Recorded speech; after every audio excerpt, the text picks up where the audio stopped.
연세대 정시 언더우드 면접 두 번째 시간입니다. 저는 대치 입시 코치 아달라 김이고요.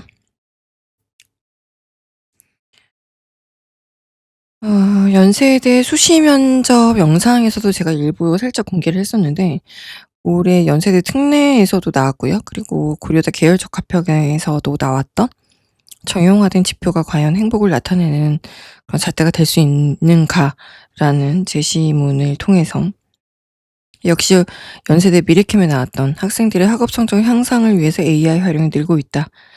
라는 문제를 가지고 좀 더 심도 깊게 다루고자 합니다. 일단은 제레미 벤tam의 양적 공리주의적인 입장을 띄웠다는 데 대해서 연세대가 좋아하는 그런 그 유형이고요. 문제 분석하기 전에 잠시 유효 광고 하나 소개를 해 드리면 저는 대치동에서 꽤 오랜 고인물입니다. 최근에 제가 먹어본 그 에그타르트 중에서 상당히 좀 맛이 있는 그런 가게가 있어서 소개를 하려고 합니다. 이 집은 생긴 지 아주 오래되진 않았지만 이게 신흥 강자로서 좀 많이 떠오르고 계세요. 제가 내돈내산으로 먹으면서도 '이렇게 맛있을 수가 있나.'라는 그런 생각을 좀 많이 하는 그런 집입니다.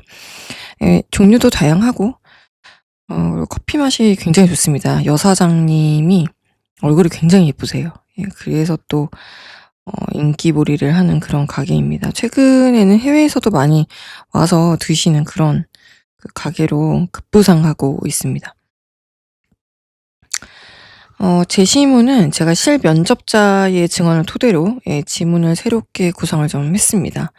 그래서 제가 지난 영상에서도 말씀드렸지만 연대가 제시하는 인지적 왜곡의 함정을 반드시 체크하실 필요가 있는데 이번 이 제시문 제가 만들었지만 이 제시문에서는 왜곡의 함정 바로 눈에 하나 보이죠.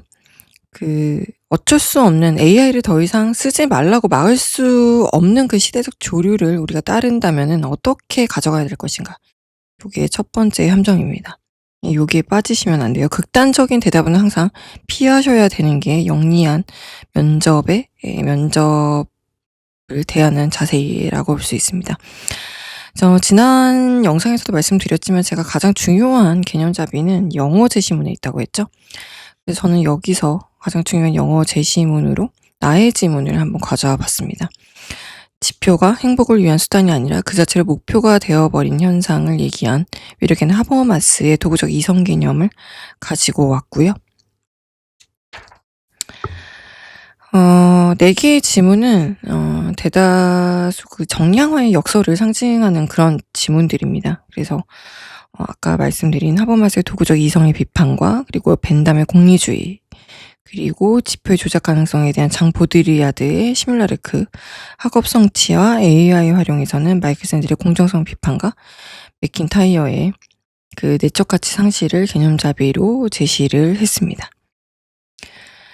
자, 가장 중요한 나지문을 한번 먼저 분석을 해보면요. 하버마스는 여러분들이 이제 생년을 좀 배우신 분들은 아시겠지만 보통 담론윤리로 많이 좀 알고 있으실 텐데 하버마스는 도구적 이성의 비판이라는 개념을 제시를 했습니다. 그래서 지표가 행복을 위한 수단이 아니고 그 자체로 목표가 되어버리는 현상에 대해서 우리가 이런 가치 합리성을 잃어버릴 수 있다. 그래서 뭐 효율성을 따지는 도구적 합리성이 굉장히 비대해졌기 때문에 그래서 우리가 GDP를 올리기 위한 수단으로 국민이 불행할 수도 있고 또 점수를 잘 받기 위한 수단으로 배움의 즐거움을 포기할 수도 있기 때문에 수단이 목적을 집어삼키는 어떤 식민화 현상을 경계해야 된다라고 얘기를 했습니다. 그래서 하버마스의 그 도구적 이성이라는 것은요, 목적 달성을 위한 가장 효율적인 수단만 찾는, 그래서 이성으로 목적 자체의 정당성을 성찰하지 못하고 기술이나 효율성에만 치우쳐서 인간 소외를 일으키는 이런 병리적 현상을 얘기하게 됩니다. 막스 웨버의 합리화의 비합리적 결과나 무라 현상과 같다고 볼 수 있는데요. 결국은 여러분들이 많이 아는 담론의 장을 통해서 대등한 참여자들의 합의에 의한 어떤 대화 토론을 통해서 의사소통의 합리성을 회복해야 된다라는 게 이 양반의 논리입니다. 사실 하버마스의 의사소통적 이성이나 의사소통의 합리성 요 개념은요, 우리가 이제 생활 세계로부터 먼저 스며들어져 돈과 권력이나 효율성에 의한 그런 그 시스템들, 맥도날드화된 그런 시스템의 논리에 지배당하지 않고 조화롭게 발전하기 위한 그런 한계 극복의 메시지를 보내고 있습니다. 그래서 정형화된 지표와 행복을 얘기하는 그 가지문에 제레미 벤담의 양적 공리주의와 분석해서 비교를 해본다면은 하버마스의 제시문은 지표의 비판을 이제 논하고 있습니다. 행복은 수치로 환원될 수 없다. 그래서 행복을 방해한다는데 좀 포인트가 있습니다. 가의 정형화된 지표를 말하는 양적 공리주의를 잠깐 살펴보면요. 제레미 벤담의 양적 공리주의는 아시다시피 최대 다수의 최대 행복을 논하는 윤리죠. 그래서 계산 가능하고요. 수치의 합이 곧 행복이다라는 그런 그 논리를 펴고 있습니다. 여기서 이제 이성의 역할은 이제 쾌락과 고통을 더하고 빼서 최적의 값을 도출하는 도구로 작동하고 있죠. 그래서 그런 숫자화된 사회에서 GDP가 높으면 행복한 사회라는 그런 계산하는 이성으로서 쾌락을 하나하나 카운트하는 모습을 통해서 현대사회가 측정 가능한 그런 숫자적 지표에 집착하게 되는 그런 철학적 뿌리를 제공하고 있습니다. 그것을 양적 공리주의에서 찾고 있고요. 원래 이번 문제를 제가 항상 먼저 풀라고 얘기를 했는데 여기서는 제가 그 다와 라의 어떤 그 개념 차이를 좀 가와 나랑 구분을 두기 위해서 가와 나의 공통점과 차이점을 먼저 풀어보도록 하겠습니다. 공통점은 현대사회의 핵심 메커니즘은 분석된 그런 그 수량화죠. 수량화 사실. 예. 수량화에 있습니다. 잠시만요. 제가 여기 있네요. 그래서 두 문단 모두 이제 현대사회가 행복이나 삶의 질 같은 추상적인 가치를 숫자 지표로 환산해서 판단하고 있다는 점을 전제하고 있습니다. 수량화, 효율성과 최대화의 논리가 적용되고 있고요. 그래서 벤담의 최대 다수의 최대 행복이나 하버마스가 비판하는 그런 목표 달성을 위한 효율성, 도구적 합리성이 모두 결과를 극대화하려는 현대사회의 성격을 보여주고 있습니다. 행복조차도 어떻게 객관적인 데이터로 증명하려는 시도가 결국 현대의 성과주의 시스템을 만들었다. 그래서 계산과 효율성만을 따지는 도구적 이성이 이제 비대해지게 되면서 진짜 인간이 왜 사는지에 대한 어떤 가치 합리성이 질식당하는 현실. 요걸 하버마스는 식민화라고 얘기했죠. 이 현실이 생활뿐만 아니라 이제 학교라는 생활 세계로 이어졌을 때 교육의 식민화가 일어나게 되죠. 그리고 학교는 점수를 생산하는 공장이 되고요. 학생은 등급으로 분류가 되게 됩니다. 그래서 시험에 나올 만한 질문만 교실을 지배하게 되고 배움의 가치는 이제 효율성에 의해서 질식당하게 되는 겁니다. 그래서 지표를 위해서 행복을 포기하는 현상이 생기게 되면서 돈이나 성적 같은 매체가 아니라 사람과 사람 사이에 진정한 언어나 대화를 통해서 삶의 가치를 다시 합의해 나가는 것만이 이런 식민화에서 해방되는 길이다라고 얘기하고 있습니다. 확연한 차이점은 사실 이제 원인과 결과로 좀 나눌 수가 있습니다. 이제 왜 숫자에 집착하고 있는 건지에 대한 질문을 벤담이 하고 있고요. 숫자가 우리를 어떻게 망치고 있는 건지에 대해서 하버마스가 논하고 있죠. 그래서 행복은 이제 계산 가능한 수치의 합을 얘기하는 그런 그 벤담과 수치로 하는 불가하다는 하버마스의 입장으로 구분이 되어 있고요. 여기서 지표는 행복의 척도 혹은 지표를 높이기 위해서 인간이 희생되는 그래서 강제된 어떤 족쇄로 구분 지을 수가 있습니다. 아까도 제가 말씀드렸지만 연세대는 늘 그 함정을 파놓는다고 얘기했죠. 1인당 GDP 5만 불 사회는 행복하다. 라는 명제가 성립되는 평균의 함정이 갖는 한계를 여러분들이 하나 끄집어내셔야 됩니다. 그러니까 숫자화된 사회에서 누스바움이 말한 역량 접근법의 정량적 사회 구조를 변화시킬 수는 없지만 그래서 우리는 정말 행복해졌는지에 대한 딜레마에 빠질 수밖에 없지만 그리고 또 그런 반성과 성찰을 더해 나가야 하는 상황이지만 우리가 숫자화된 이런 자원의 물질적인 조건을 무시할 수가 없어요. 왜냐면은 이제 맹자도 우리가 항산항심이라고 해서 먹고 사는 경제적 문제가 해결되어야 변치 않는 바른 마음, 도의를 가질 수 있다고 했거든요. 그래서 우리가 먹고 사는 문제를 무시할 수는 없지만 일단 기본적인 경제적 정책 정립이 그래서 중요하다.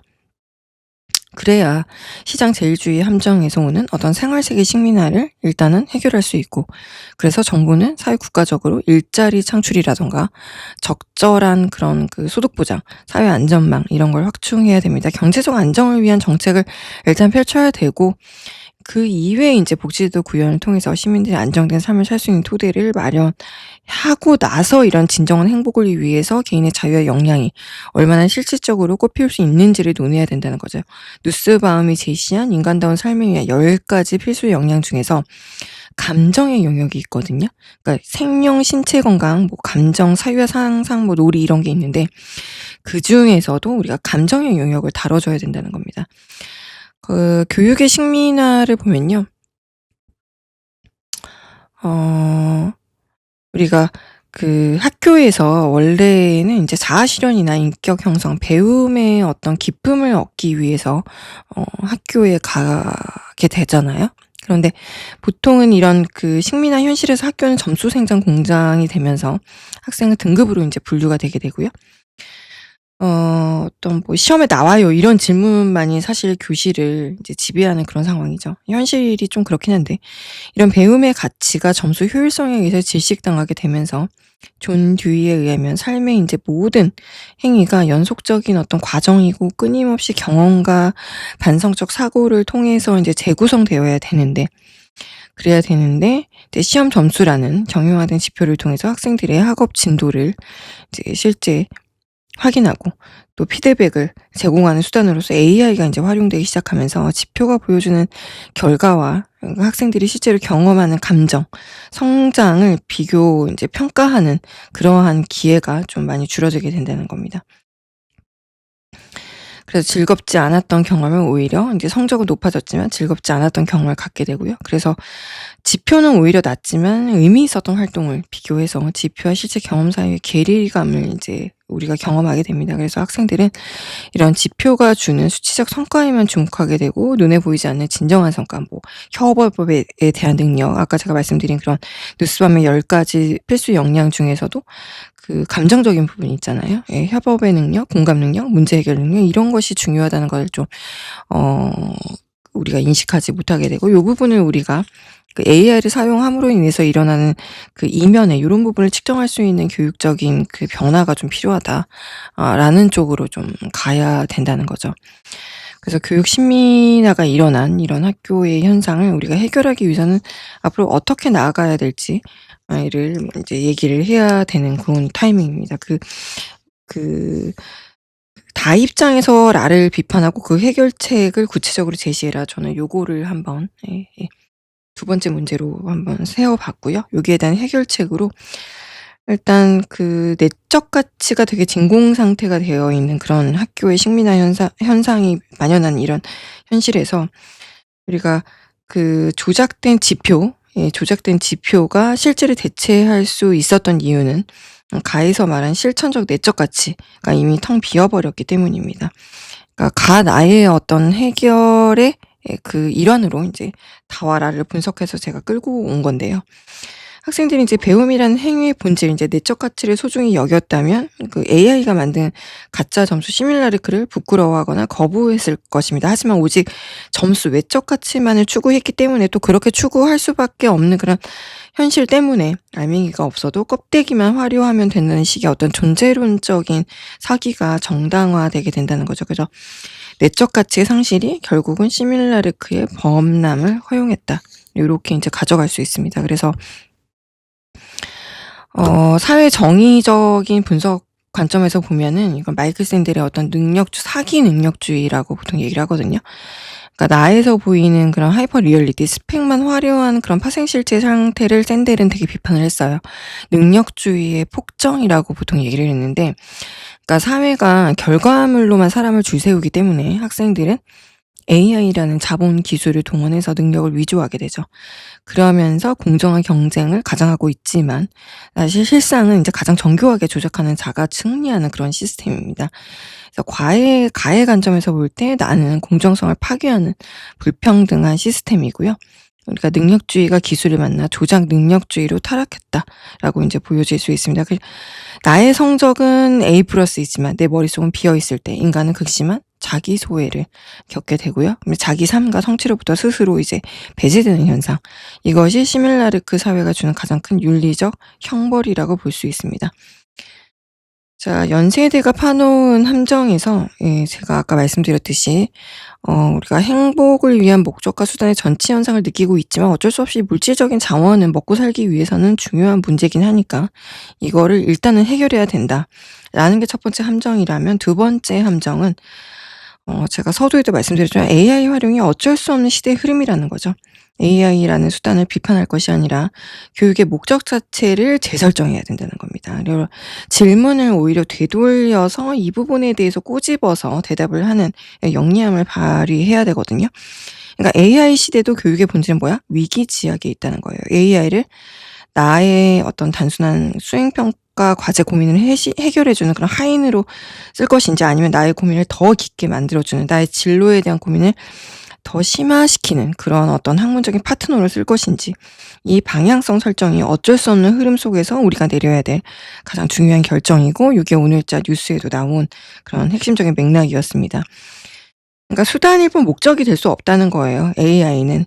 AI 활용이 점수 향상에만 매몰된다면 수단과 목적의 전치 현상의 최악이 될 것인데, 순수한 학업의 가치를 지키는 유일한 방법은 교육의 목적을 바꾸는 거고, AI가 대신해 줄 수 없는 능력을 평가해야 된다는 겁니다. 그래서 AI를 활용해서 이 문제를 얼마나 창의적으로 해결했는지, AI가 제시한 답을 얼마나 비판적으로 검토하고 발전시키는지, 요런 거를 우리가 측정해야 된다는 겁니다. 그래서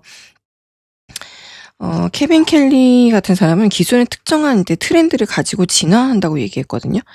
그래서 인공지능은 이제 전기처럼 이제 흐르게 되고요. 모든 사물에 지능을 부여하게 되면서 이 흐름을 우리가 거부할 것이 아니라 올라타서 통제해야 된다라고 일단 얘기를 했습니다. 그래서 기술을 금지하려는 시도는 사실 어쩔 수 없는 시대 흐름상 실패할 수밖에 없고요.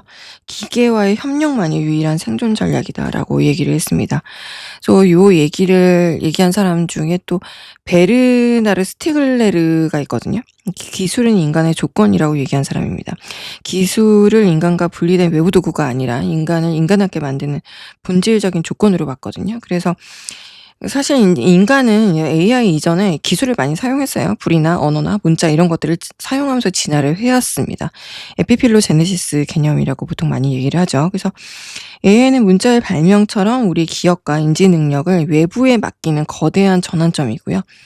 되돌릴 수가 없습니다. 그래서 AI가 인간의 지적 능력을 퇴화시킬 위험도 있지만 잘 사용하면 새로운 어떤 지성을 여는 네겐트로피가 될 수도 있다는, 그런 약이자 독이 될 수 있다는 파르마콘의 관점을 제시를 했습니다. 그래서 에피필로제네시스적인 관점에서 보면은 우리가 이런 인간이 외부 기억 장치 기술이나 도구, 문자, 미디어를 통해서 진화하고 공진화를 했거든요. 그래서 인간의 뇌와 기술이 상호 호혜적으로 진화해 왔고요.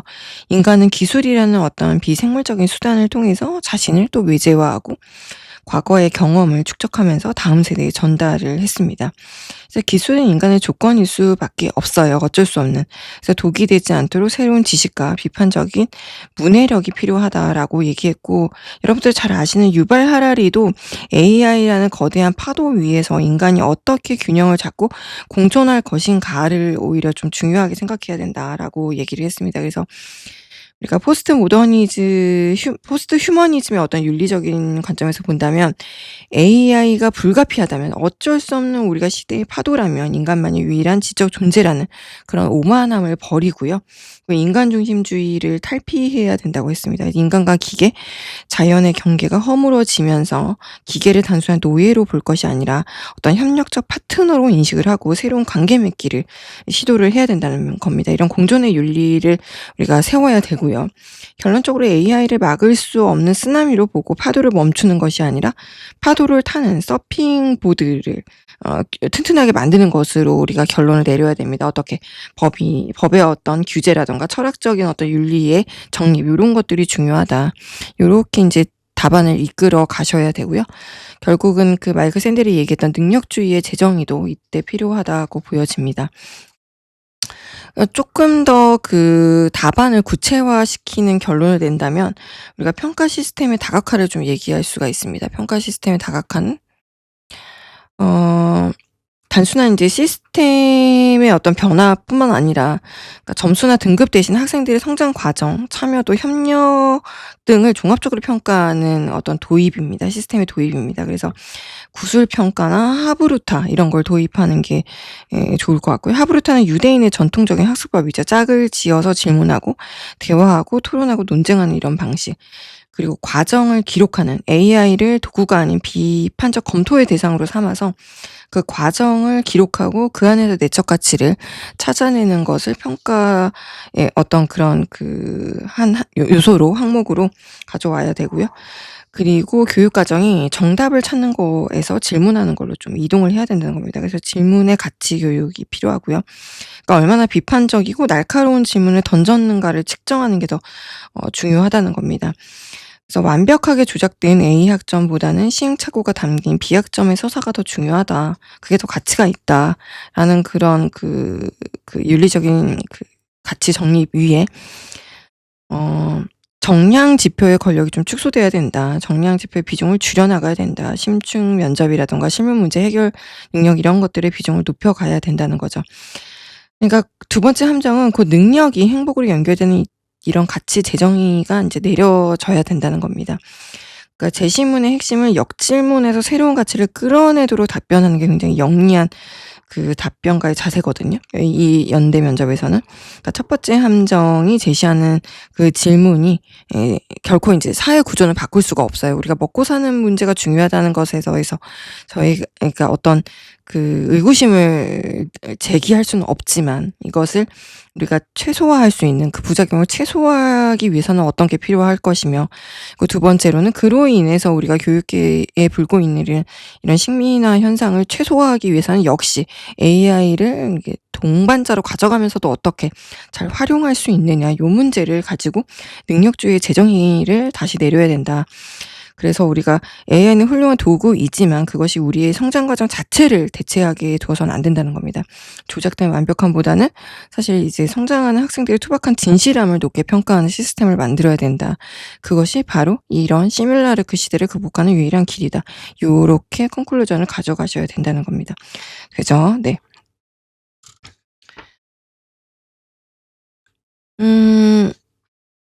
사실 이제 제가 좀 짧게 말씀을 드렸는데 보드리아드의 시뮬라르크를 이제 다양한 단어로 좀 얘기를 하고 있거든요. 요즘에 스펙터클 사회라고 해서 현대 자본주의 사회가 그러니까 이미지나 상품, 미디어에 의해서 지배되게 돼 있습니다. 그래서 현실이 아닌 가상의 현실을 대체하는, 그래서 인간을 오히려 소외시키는 이런 현상이 많이 이제 발견이 되게 됩니다. 그래서 인간 스스로 삶에서 좀 소외되고 수동적으로 변화하는 이런 사회를 스펙터클 사회라고 보통 얘기를 하고요. 보드리아드는 이걸 시뮬라르크화 돼 간다라고 얘기를 했습니다. 그래서 사실 능력주의는 샌델이 말했던 그런 능력주의는 그런 사람의 가치를 대학 졸업장이나 뭐 시장 가격 연봉으로만 이제 평가를 하는 요런 시스템을 비판한 거거든요. 우리의 공동체가 얼마나 기여했는가가 아니라 시장에서 얼마나 버는가로 서로를 평가하게 되는 이런 사회가 도래하면서 필수 노동자들의 어떤 일의 존엄성이 무너지고 있다라는 것을 좀 많이 비판을 하고 있습니다. 샌델의 능력주의 폭정을 멈추기 위해서는 사실 샌델은 이제 나의 성공이 온전히 나만의 것이 아니라 운이 좋았을 것이다라고 얘기한 롤스의 무지의 베일을 좀 깔고 있습니다, 은근히. 그래서 타인에 대한 공감과 연대의 시작점을 갖고 우리가 일의 존엄성을 회복해 나갈 때 공동체에 대한 기여도를 바탕으로 모든 노동과 그리고 어떤 일의 가치, 학업의 가치를 존중하는 사회적 합의를 이뤄나갈 수 있는 베이스가 깔아진다라고 얘기를 했습니다. 지난 영상에도 제가 말씀드렸지만 뭐 생기부나 대학학과 배치 컨설팅 윈터 들어가시기 전에 필요하신 분들 문의를 주시면 제가 좀 꼼꼼하게 살펴드릴 거고요. 연세대 면접에 가장 이번에 하이라이트였던 특기자의 광인관계 마녀 사냥에 관한 문제를 제가 다음 영상에서 제시해 드리도록 하겠습니다. 굉장히 이 시대 사회의 어떤 인식론적 근거를 이제 사고의 성찰 요를 강조한 그런 핵심적인 문제라고 보여지고요. 이 문제가 2023년에도 한번 언더우드 특기자 전형에 나왔습니다. 그래서 그건 다음 영상에서 제가 또 소개해 드리도록 하겠습니다. 어쨌든 긴 영상 시청해 주셔서 감사하고요. 그리고 저는 그다음 영상 지금 보이시는 마녀사냥이 나왔던 광인감기 마녀사냥 영상에서 좀 더 꼼꼼하게 연세대가 제시하는 문제에 대해서 어떻게 적응을 해야 되는지, 대응을 해야 되는지에 대해서 말씀드리도록 하겠습니다. 긴 영상 시청해 주셔서 감사하고요. 대치 입시 코치 아들라 킴이었습니다.